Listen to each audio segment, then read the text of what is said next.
मुलाकातें अरूज पर थी तो जवाब अजान तक न दिया अकबाल।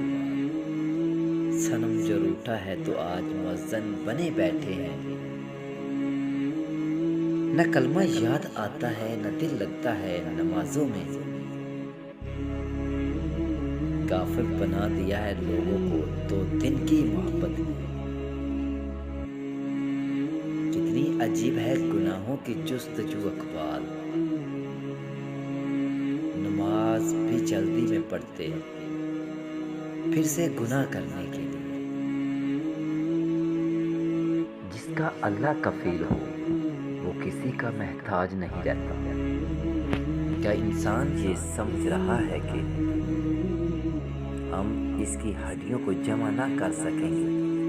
क्यों नहीं, हम तो इसकी उंगलियों की पोर पोर ठीक बना देने पर कादिर हैं। अपने रब से मांगा करो, क्योंकि ना वो ज़ात देखता है और ना औकात।